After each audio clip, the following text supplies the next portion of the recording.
Sa pagbabalik ng bagong set, magsisimula na siyang kumilos upang gampanan ang kanyang minanang misyon. Ang palaganapin ang lahi ng ahas. Samantala, anak, ako ang iyong ina. Natuklasan na ni Tini na si Deborah, ang babaeng manananggal, ay ang kanyang tunay na ina. Ayoko maging ganito, anak. Hindi ko siya kikilangin, ina. Hindi!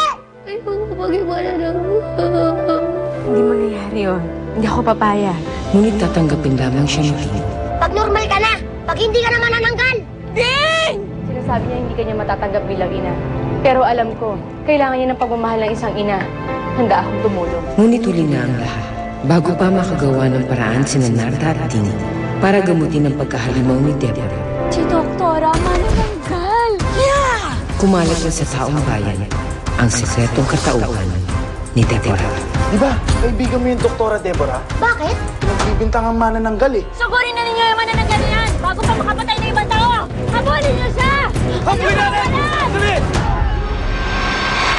Habulin na mga kayo!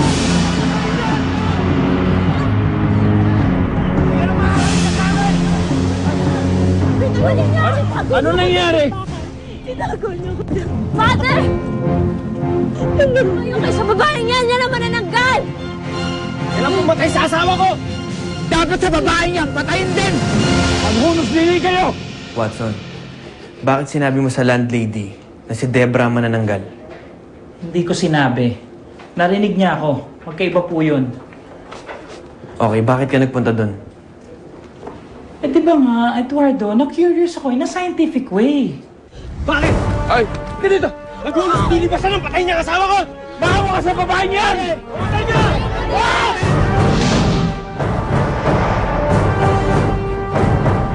Hayaan mo ako maningil sa mga kasalanan niya.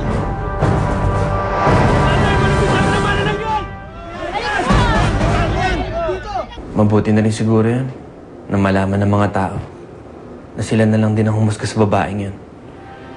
Hindi kasi kayang husga ni Dana si Deborah.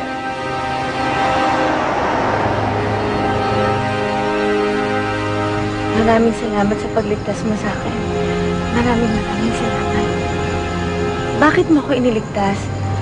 Hindi ba dapat pinabayaan mo na ako? Dahil ang sabi mo, magbabago ka. At hahanap ka ng lunas sa pagiging manananggal mo. Paano mo nalaman yan?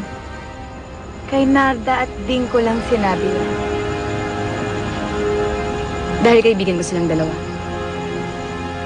Well, Eduardo, eto na yung shoes mo. Napolish ko na yan. Pwede ba next time huwag ka lalabas ng house na dirty shoes? Yaki kaya yun? Kilala mo naman siguro si Darna, di ba? Look at Darna's shoes. Palaging shiny. Dapat ikaw, ganun din. And next in line ko na yung arms mo, ha? Kailangan na natin pawax yan.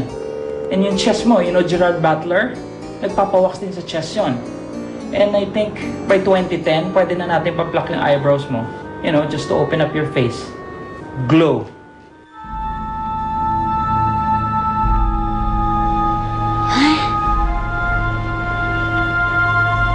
Ang ganda.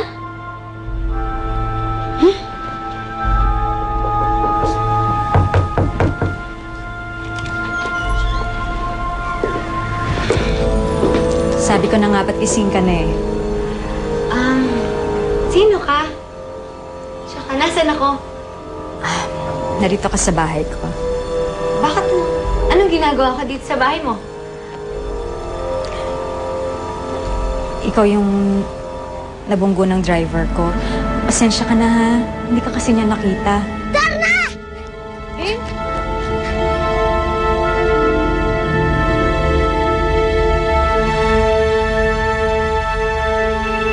Akala ko mamamatay na ako.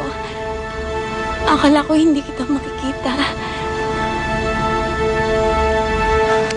Iniligtas ako ni Darna, Ding. Ang swerte mo. May mga kaibigan kang katulad niya at ni Narda. Salamat, Darna. Ang laki ng bahay mo. Ang ganda. Kasing ganda mo. Ang ganda mo. Baka nagugutom ka na? Sana magustuhan mo.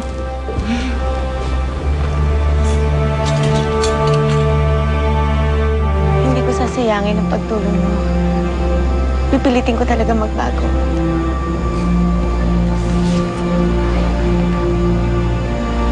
Kanina, gusto na naman lumabas ang pagiging manananggal ko. Nakakita kasi ako ng buntis. Nakaramdam ako ng pagkagutom. Pero alam mo, anak, pinigilan ko. At nagtagumpay ako. Nagawa akong kontrolin ang sarili ko. Magagawa ko to, anak.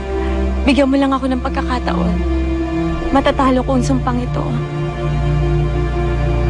Para sa'yo. Para sa'yo, anak.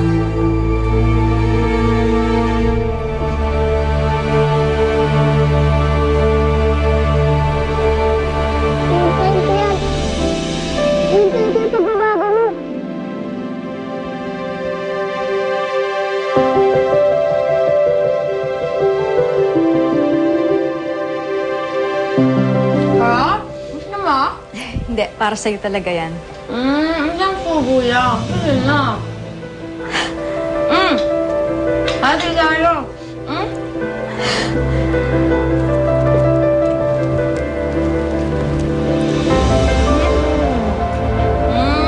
Harap na.